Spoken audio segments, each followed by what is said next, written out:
I just did a PDF version of the PowerPoint.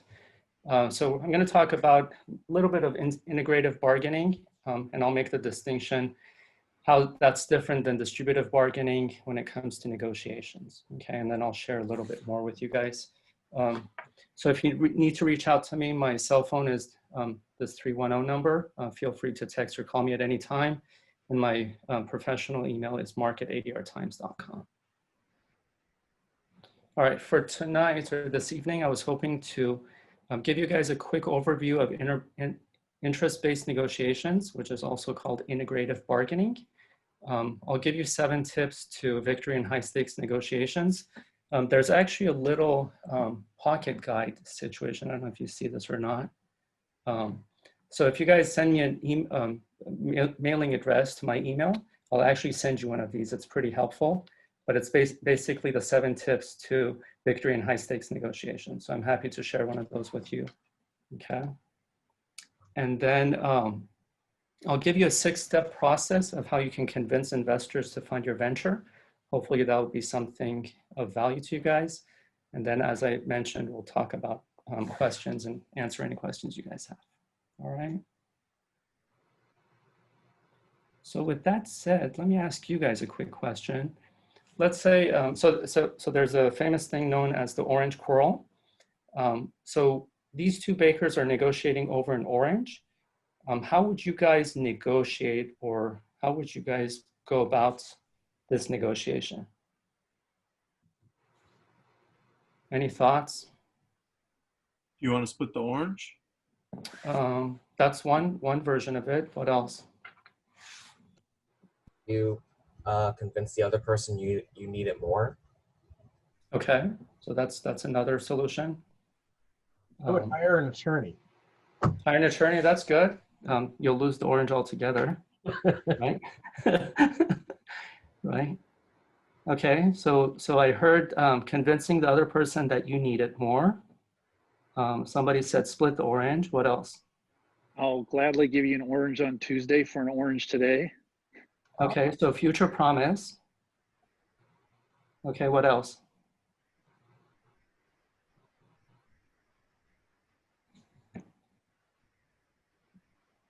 Any other thoughts? And then JJ had attorney, okay.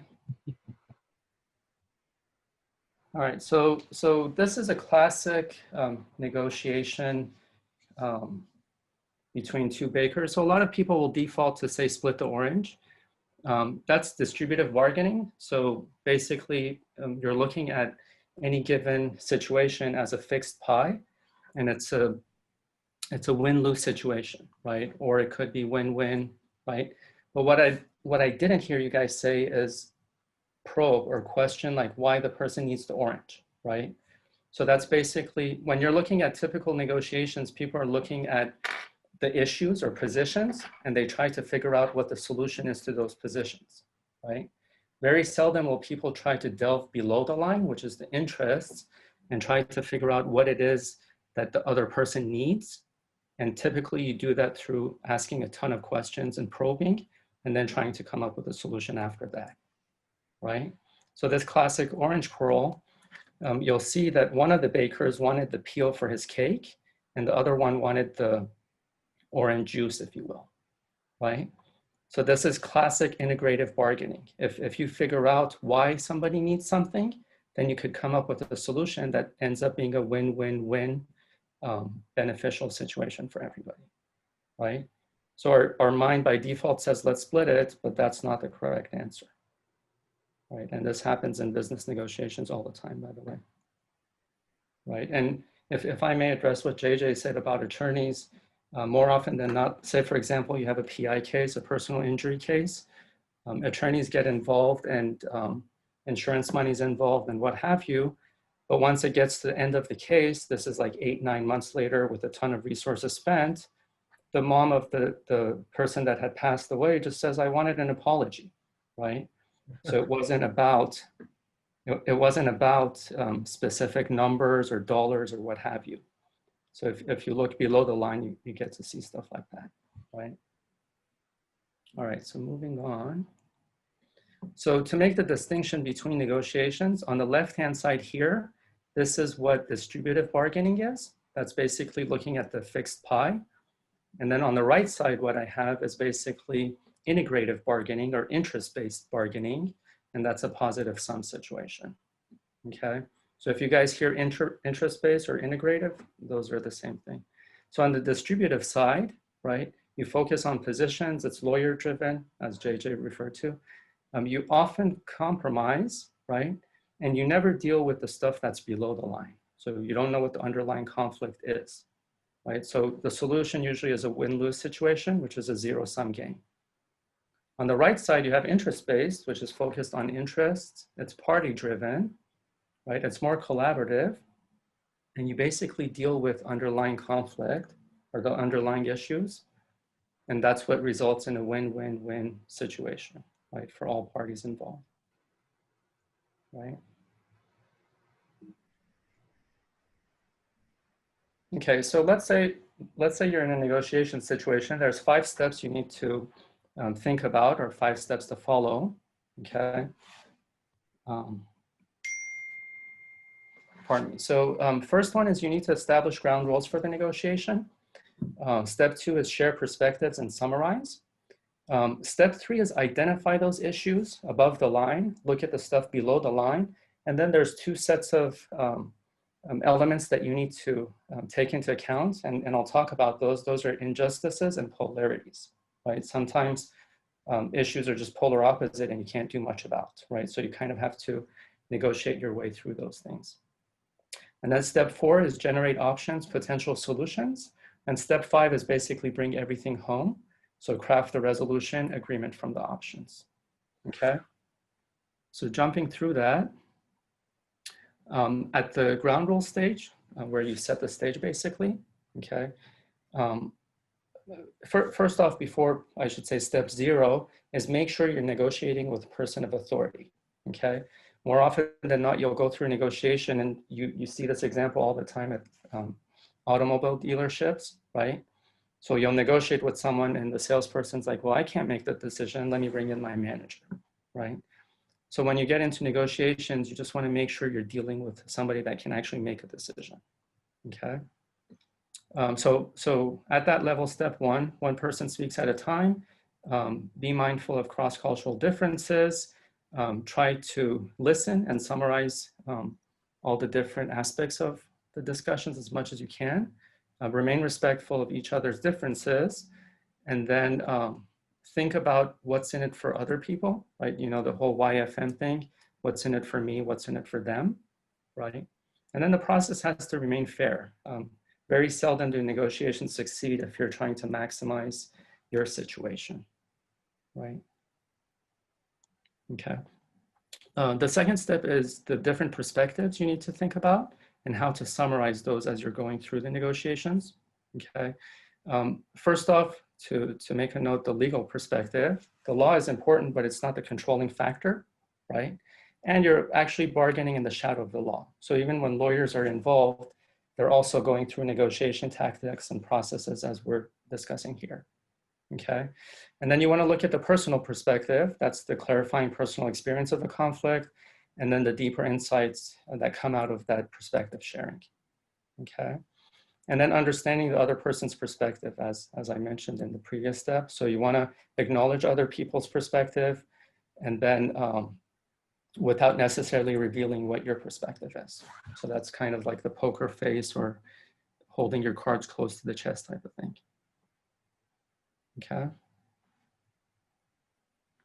So step 3 is identifying the interest position. So positions are issues, they're above the line. Interests are below the line, right? You also want to recognize the injustices that represent the relationship and identity goals. And then you also want to look at the polar opposites, right?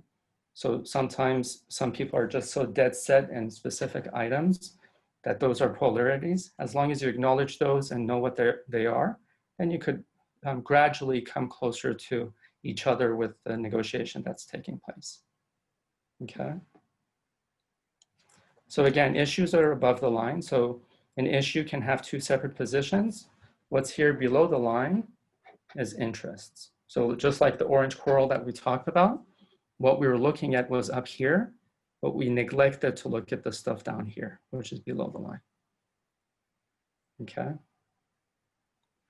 So again, position is what I say I want. Interest is what I really need, right? So as a good negotiator, all you're trying to do is throughout the negotiation dance or conversations you're having with the opposing side, you're trying to figure out what's below the iceberg. Okay.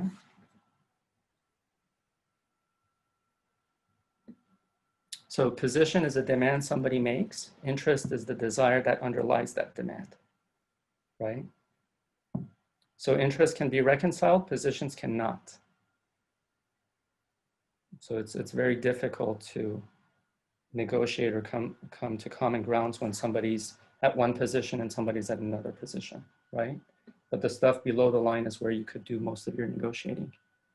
And there's a tactic called nibbling, which we'll talk about. It's the whole idea of how do you eat an elephant, right? One bite at a time, right? So same with negotiations, you just take baby steps until you get to the predominant position that you want to move them from. Okay.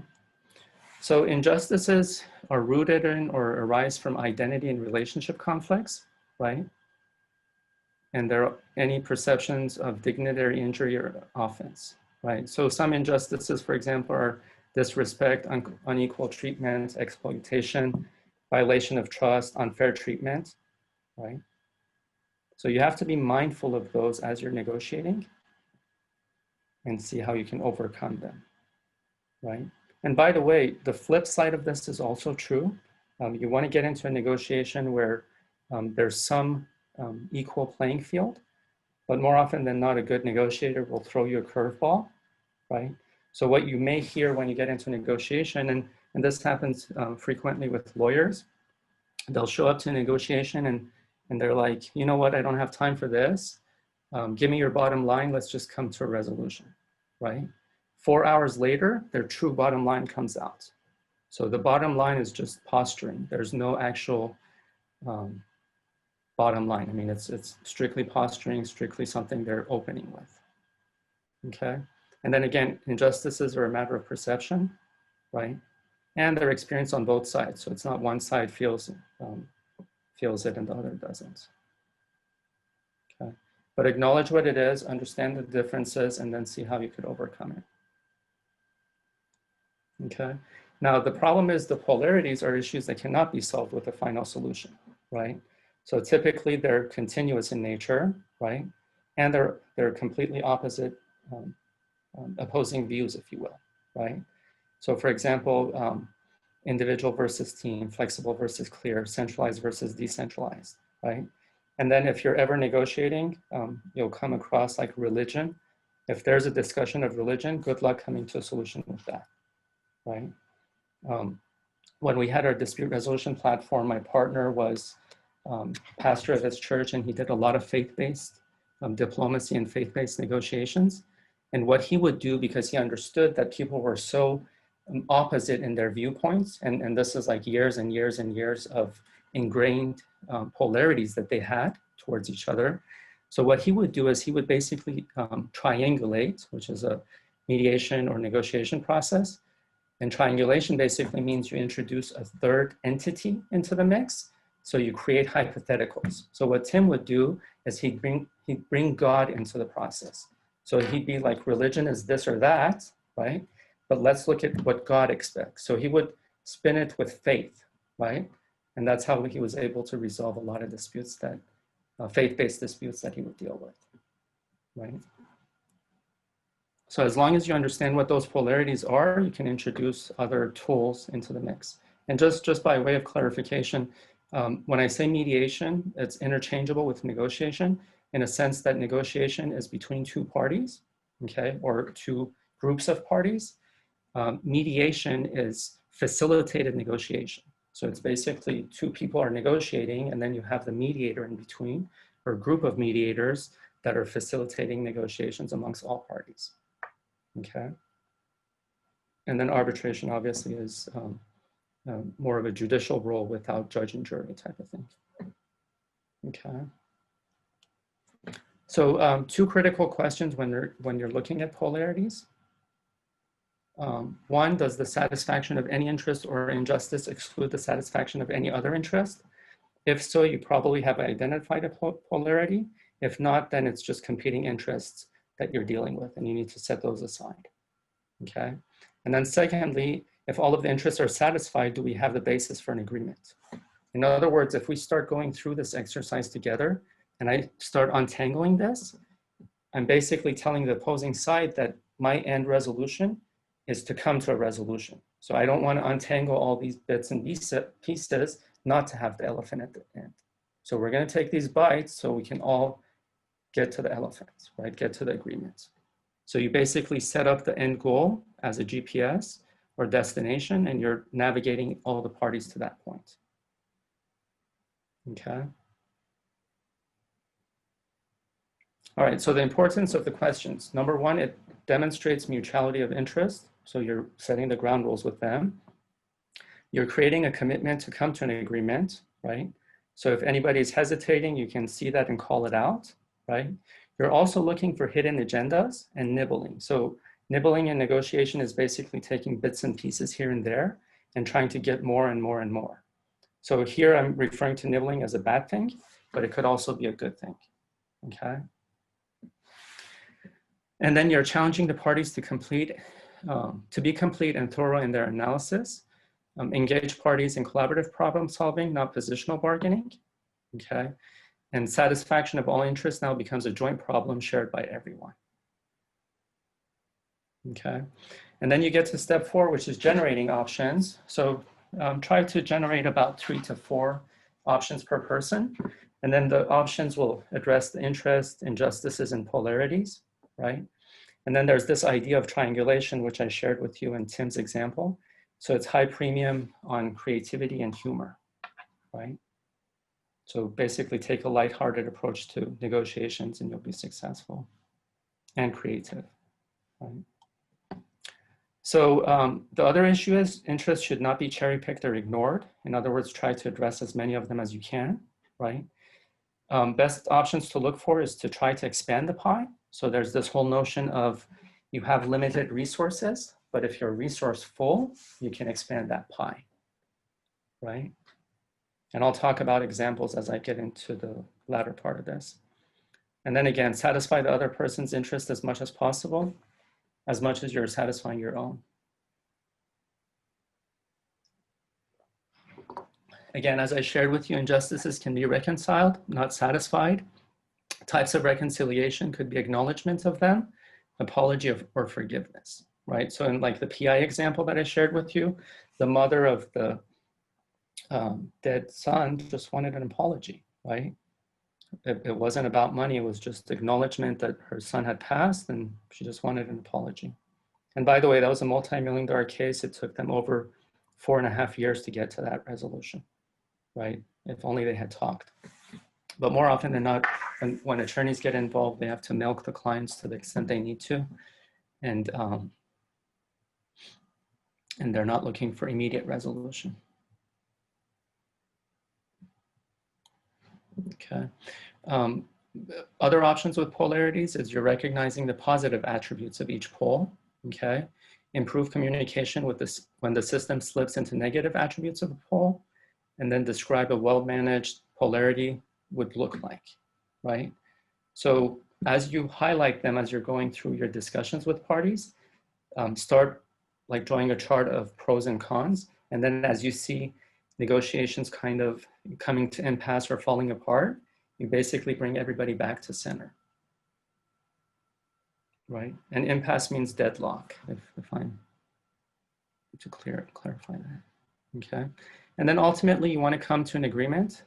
More often than not, you'll see people come to some sort of negotiation or resolution and they'll go through the dance, but they never put it on paper, right? And that's a huge no-no. So while the parties are hot and everybody's involved, you want to bring everybody to the table and get some sort of written agreement out of it, right? So you're basically taking the best idea from all the options and you're putting it into an agreement. More often than not, when mediators go into a mediation or negotiators go into a negotiation, they'll have the terms pre-written, right? The draft pre-written. And then as parties come to some sort of resolution, they'll take out the contract or agreement and say, let's initial this, and then we'll write up the more formalized version later. Right? In other words, don't walk away from a negotiation without something on paper. And going back to car dealership situations, this happens all the time. You spend 3-4 hours haggling with the finance folks, with the dealership, and they're like, everybody's left for the day. Why don't you guys come back tomorrow and we'll make it happen or something, right? And sometimes you end up going back and it's different terms and you spend another 2-3 hours trying to hammer out the same things that you already did the night before, right? So don't fall for those gimmicks. So the desired outcomes is typically, they preserve relationships when you do interest-based or integrative negotiations, right? They foster cooperative problem solving over competitive power struggles, right? And you typically have better negotiation. So in the first question I had about the orange quarrel, somebody mentioned a future promise with terms. More often than not, that's what you play with in negotiations.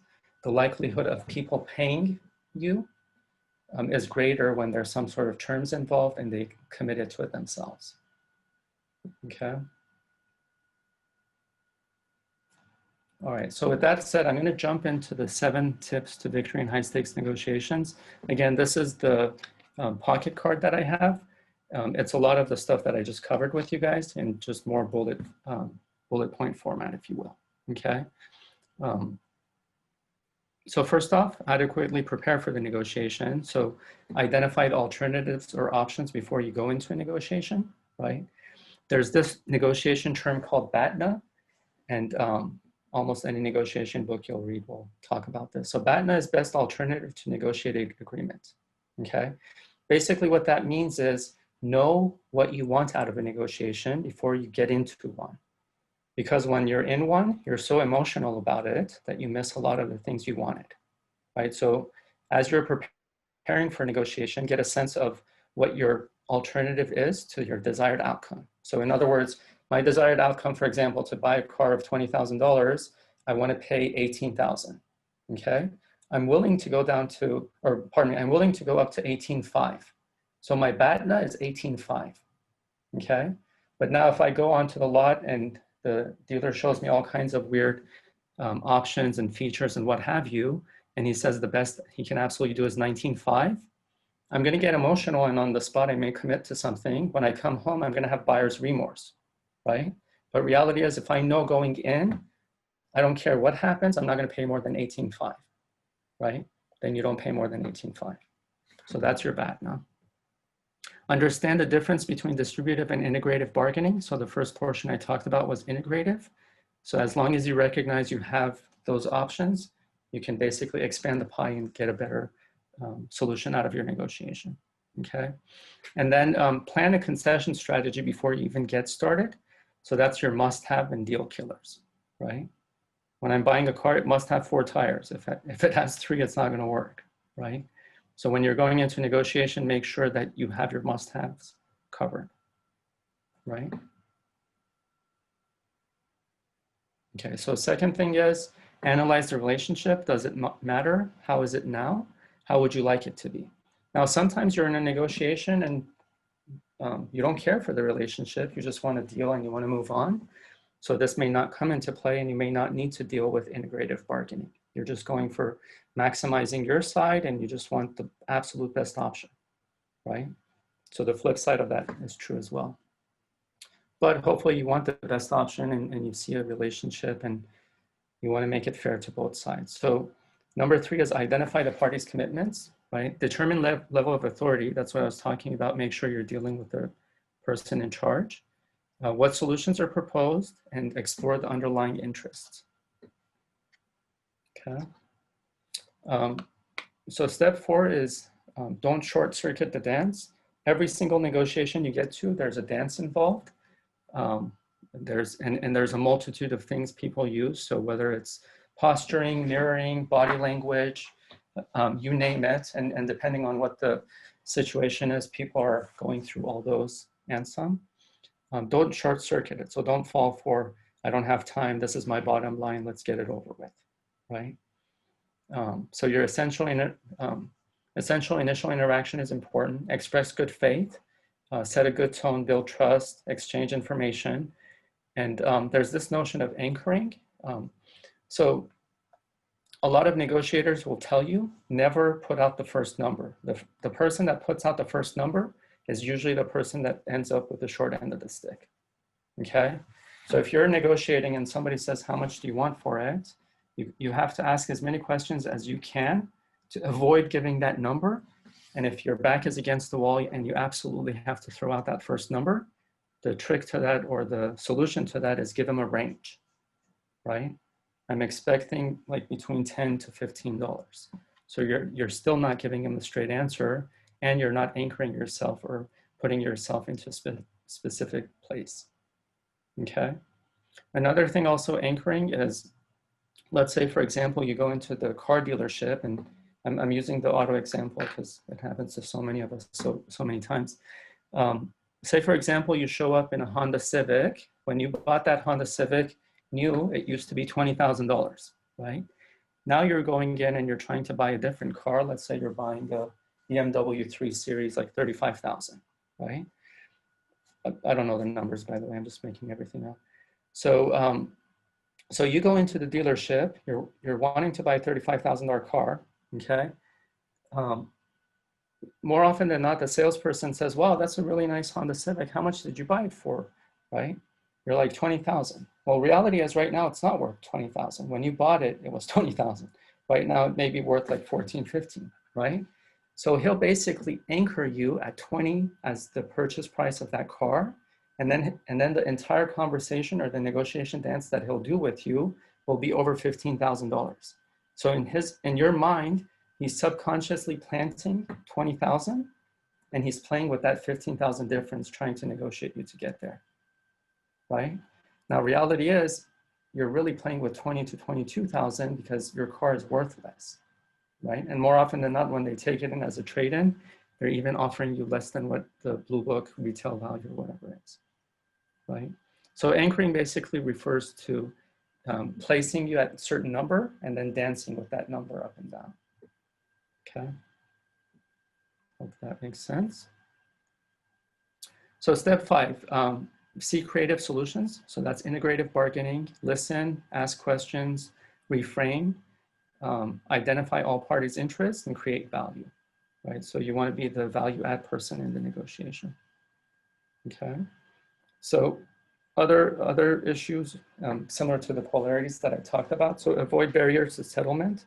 So if there's false perceptions or psychological traps, you want to avoid those, or emotions and positional bargaining. So if somebody has polarities or they're set on an emotional way of doing things, you want to try to avoid those as much as you can and overcome them, if you will, right? And then like last, I mentioned, is finalize an agreement. Take the time to draft, review, and execute an agreement fully ratified by all parties. Okay, so that's the 7 steps to high stakes negotiations. And then we're going to get into the fun part of things. JJ, I'm good on time so far? You're doing great, man. Okay, good. All right. Okay, so this is some fun stuff. So there's a direct response guy, marketer called Frank Kern, and he comes from the Dan Kennedy School of Thought and the whole NLP stuff, NLP movement, and Jim Rohn and Tony Robbins and what have you. So him and I basically did coaching together, and we perfected this model, if you will. This is something that I share with you guys, and hopefully it could be something of value.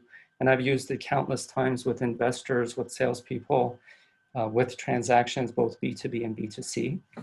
And it's a pretty powerful thing. It basically sums all the different negotiation tactics that I just shared with you guys into a pretty cool little tool here, okay? Okay, so first off, if you guys are dealing with investors, whether it's family and friends, angel investors, VCs, or even if you're trying to sell a product or what have you, this 6-step process is a must to go through. So I'll give you kind of what they all mean, and kind of a example or role play of how you would go through these scenarios, if you will. So first off, you have the negotiation or investor pitch. So more often than not, as JJ may be coaching you guys, you have some sort of deck and you have your elevator pitch and all the goodies, right? So you're in a negotiation. The first thing you want to do as the entrepreneur, you want to have some sort of Mafia offer. So just like the classic example, you want to give them something they can't refuse, right? So you want to give them some sort of compelling offer. Now, if it's a sales transaction, you want to give them something for free. If it's a negotiation pitch, you want to give them something of value, whatever that is, right? So compelling enough that they can't say no to it, or Mafia offer they can't refuse, right?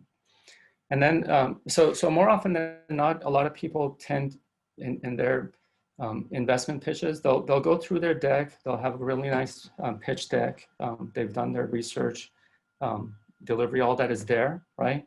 So they'll go through step one and they think they did such an amazing job, then they'll go immediately for the close, they'll ask for money, right? So more often than not, they're not going to get money, or they're not going to get enough money, right?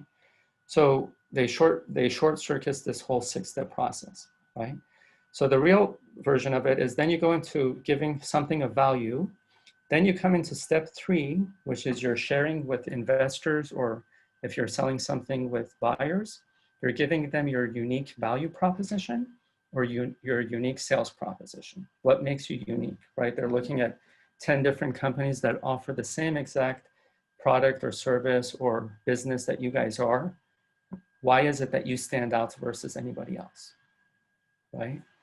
So again, a lot of business folks or a lot of salespeople will go through these 3 steps. When they get to step 3, they'll short circuit these 2 and they'll jump into trying to get a close, right? Again, more often than not, it fails, right? So there's a step 4, and this is, I have this red dashed line here. You basically have to turn the table when it comes to between step 3 and 4. You basically have to turn the table and you have to create scarcity with what you're offering, right? So it's a reverse psychology mechanism, if you will, right? So in other words, let's say for example, I'm selling a widget, right? And if you buy 2 of those widgets, I'm going to give you the 3rd one for free.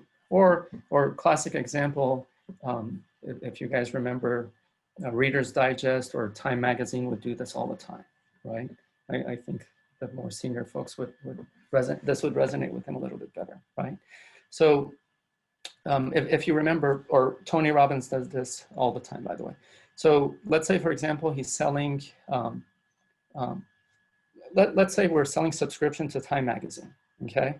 So if you buy Time Magazine, it's gonna cost $40 subscription for the year, right? So Time Magazine is current, it gives like all this information, it's the best thing you wanna have. Now here's the thing, if you buy Time Magazine and commit to a subscription for a year, we're gonna throw in a pen and a little case and what have you, and we're gonna ship all this out to you. And by the way, you don't need to pay for the first 6 months, okay? And another thing also is, if you decide not to subscribe to Time Magazine, no worries at all. Just send back the magazines and you can hang on to the pen and the case that we sent you, right? In other words, they make it so compelling that you kind of feel bad sending back the subscription, right? So it's called better than risk-free. They've created such a compelling offer that you don't want to necessarily send it back, okay? Now let's say you're doing a sales pitch or some sort of negotiation for your startup and you want capital. You've talked about how amazing of a product you have. You've talked about how how great of an equity position you're giving your potential investor, right? Or how the debt stack is going to look like and how it's going to favor them, right? And you've also talked about how unique your company is and how much value it brings, and you're the best one out of all 10 that's out there, right? So when you come right before here, this is where you turn the table. So PQSTY is an acronym for Prospect Qualifies Self to You. Prospect qualifies self to you, right? prospect qualifies self to you. So at this point, you basically turn the table and you say, look, JJ, I'd love to take your money, but the reality is I have other investors that are throwing money at us. Why should we work with you? Right? In other words, more often than not, when you're talking with investors or angels or what have you, the entrepreneur takes the role that I'm the one that needs the money, not necessarily I'm the one that is helping your money grow in value, right? So if you go into this mindset of, look, I get money thrown at me all the time, why should I take yours? So now you're putting JJ on the spot and you're asking him to give you a sales pitch on why you should consider his funds, right? And then more often than not at this point, he's going to give you a bunch of different thoughts. So he's going to say, if I park my money at the bank, it's going to earn less than 1% a year. If I put it into the stock market, it's going to average out about 8% a year, and it's risky and what have you. If I put it into another new venture, yes, I could potentially make more, but it could be a total loss as well, right? So as he's giving you all this feedback, what you're doing as the entrepreneur, you're taking notes, right? You're taking notes, and more often than not, for this process to be successful, you want to create a time gap between step 4 and step 5. So what that means is you could say something to the effect that, okay, great, let me sleep on this, let me get back to you, okay? Or okay, great, let me hop on another call, I'll get back to you in an hour, right? However much time you can buy is the best, right? And it typically depends on the size of the deal. If you're dealing with a B2B client, if this time span could be a day or two, ideal. If you're dealing with a consumer, if it's an hour or two, great, okay?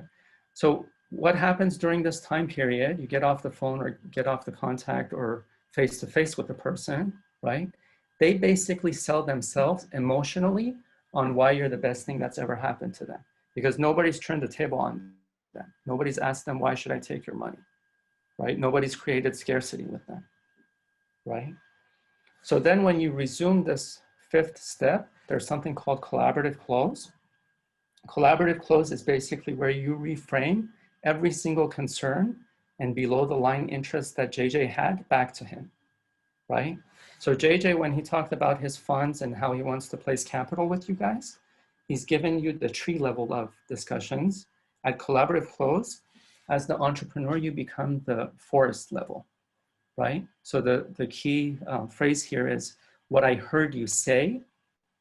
So when you say what I heard you say, you're basically reframing everything that he told you was his below the line interests back to him. So what I heard you say was that if you put your money in the stock market, it's going to average out about 8%, right?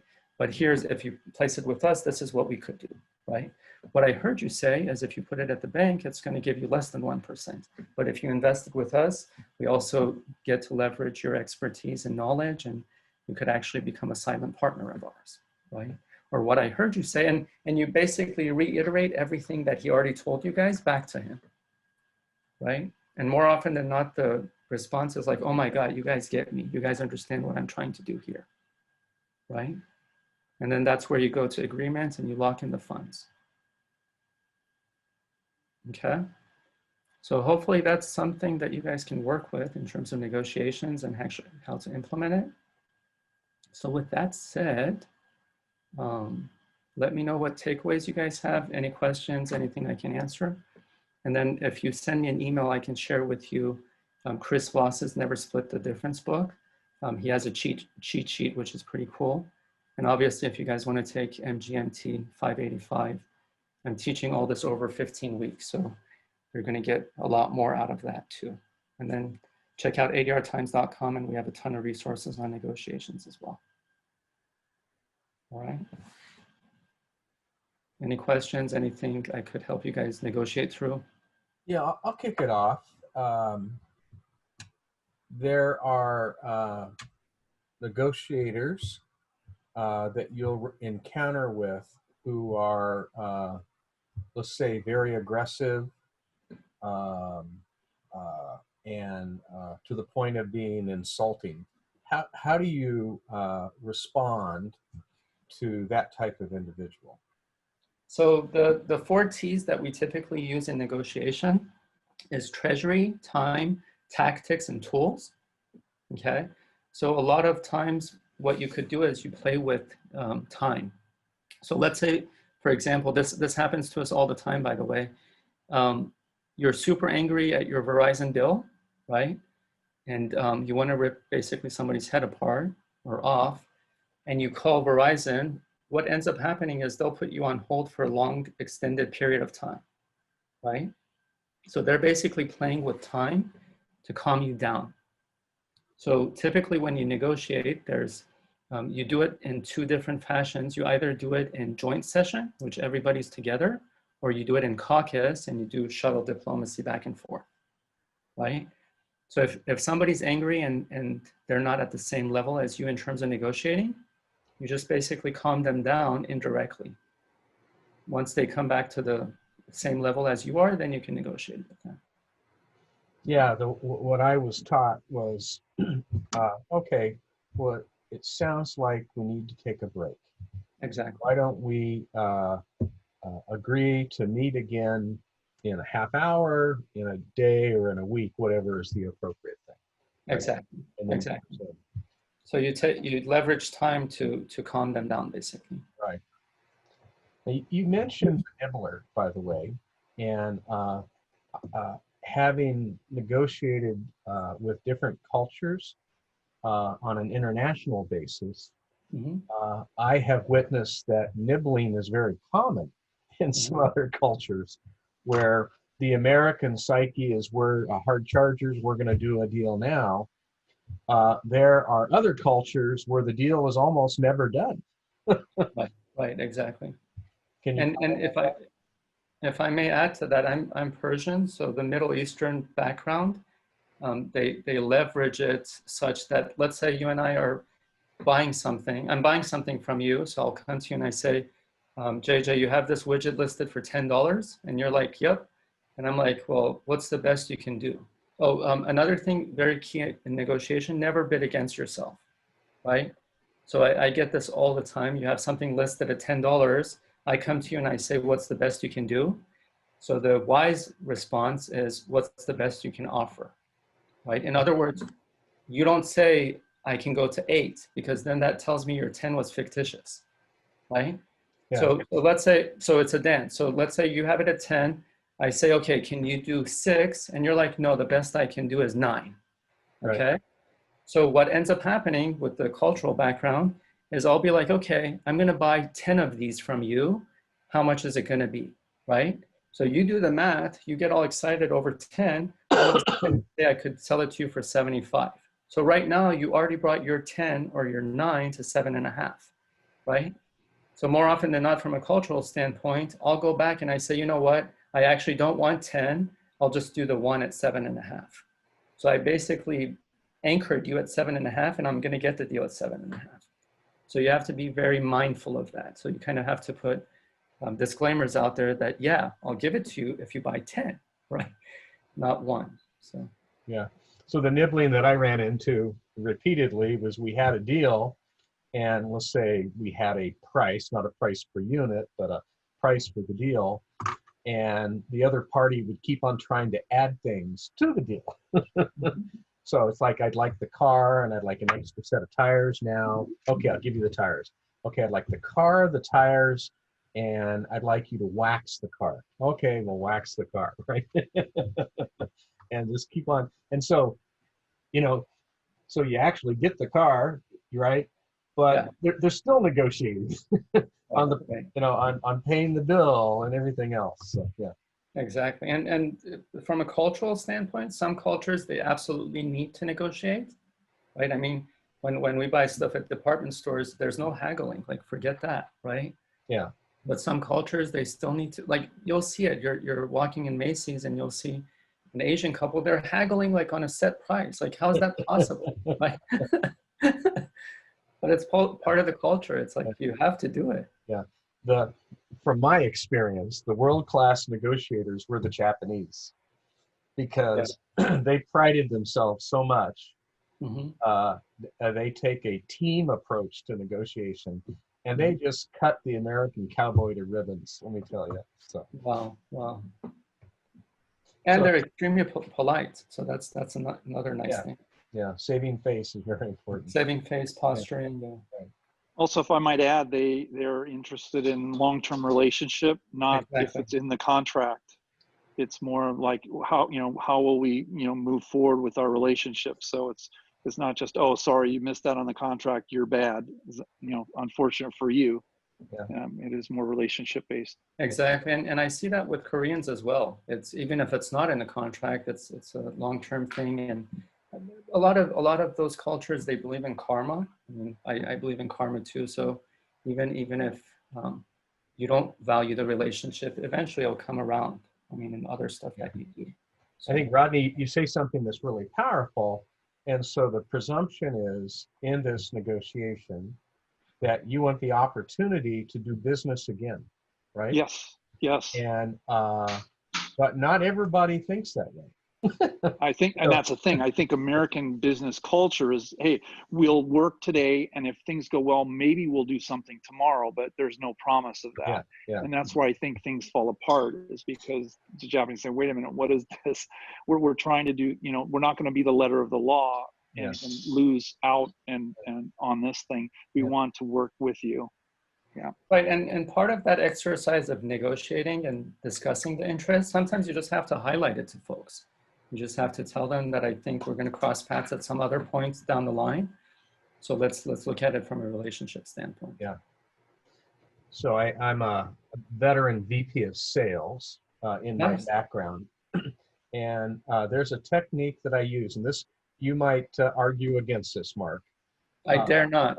But when I would enter a contentious negotiation, and this would be like with a new customer, didn't have to be, but and there was obvious tension in the other party, I would set the table and say, listen, I just wanted you to know that in our discussion, that no on your part is an acceptable answer. That really what I want to do is I want to build the foundation to do business with you in the future again and again. So if we can't come to a deal today, I am fine. Right. And what was interesting about that is you could just see the blood pressure drop on the other party. They loosen up, and then you know what they typically do? They start to talk, which is exactly what you want. You want to hear. I mean, essentially what you're doing is you're addressing the elephant in the room head on, right? Yeah. And I think Mark Hewan says this, every no is a maybe, and every maybe is a step closer to yes. Yeah, right? exactly. But basically what you're, and a lot of times people, first of all, the fact that they were present in the room tells you they want to do a deal. Because if they weren't in that room, they wouldn't want to do a deal and they wouldn't give you time of the day. So you're just basically addressing that and then working with terms and all the tools you have at your disposal to bring them a step closer to putting a deal together. Yeah. So we got a few minutes left for the students. Do you have questions? Can you see applying these tools in your personal life, in your work life? I have a question. So could you give us an example of a way that startups can offer a compelling Mafia offer to investors beyond just the negotiation and the pitch and making the company look extremely profitable down the line? What's like a certain deal structure that is compelling or would stick out as like a great opportunity? Because I've seen safes a lot, and some investors don't like that at all. And so I want to see like what's something else that Well, let me throw this back onto you, Armin. What kind of business do you have in mind, or are you involved with? So, magnetic business card or a phone case that can transfer information. So it's a product that's selling online.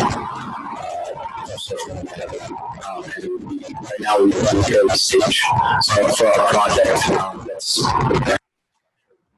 Sorry, there was a lot of noise. Yeah, Armin, you're almost inaudible at the moment. So I didn't understand that, so I apologize. But I'll give you a hypothetical. I think it came up in the role play I was doing. So one compelling offer is more often than not, people want investor money, but they don't want investor input, right? So a compelling offer could be that you could be in the driver's seat with us, right? We'll do all the hard work and grunt work and hustle and bustle. We value your perspective, and we'd love to have you basically contribute to what we're trying to do here. So that's something that other platforms aren't necessarily offering, but it's a compelling offer that you're offering the investor. And it could be something that resonates with them. Okay, yeah, that's interesting. Right? So basically offer them a seat at the table as a decision maker while we do all the legwork. Exactly. It's their money that's at the table. So why not give them a piece of input? And more often than not, entrepreneurs end up doing what they want anyhow, but it's just a respect and relationship that you're building with the entrepreneur or with the investor. Thank you. Yeah, absolutely.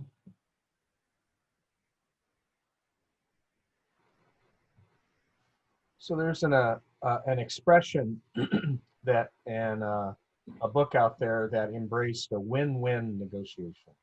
Mm-hmm. Maybe you said the words. I don't recall you said the words. Mm-hmm. Do you believe in that philosophy? Absolutely. So win-win is integrative bargaining. I mean, William Ury is the gentleman that came up with that. So William Ury getting to yes or getting past no. Him and Roger Fisher were the ones that came up with win-win. Right. And they're the ones that started the program on negotiation at Harvard. And they actually, there's a third person, Joshua Weiss. He just came out with another book on that. But to win-win is basically, I mean, it sums up everything about negotiation. So whether it's expanding the pie with a win-win solution or a win-win-win solution, satisfying everybody, it just turns out to be a better negotiation in the long haul. Yeah. So the simple premise is that Mark gets what he wants, I get what I want. We're both happy, and this creates the opportunity to do business again. Conversely, if Mark is heavy-handed and gets what he wants and won't allow me to get what I want, I may have to do a deal because I may not have any choice, let's say, but trust me, I'll probably never do business with him again. Right, and not only will you not do business with me again, but you'll also put out bad words behind my back with others, right? So the relationship, the trust, everything goes sideways, right? There's this whole concept of fair, and a lot of negotiators say fair is very, very subjective, but you basically want parties to move away from the negotiation thinking they got a fair deal. Yeah. Right? It could be monetary fair, it could be relational fair. I mean, it could be a multitude of things. But I think win-win is the only way to do a deal. Even if you end up getting the most of the resources that's available in the negotiation, if you make it seem that it was a win-win, that's where you've actually won the negotiation. Very cool. All right, so we ought to wrap up here. Any one last question for Mark?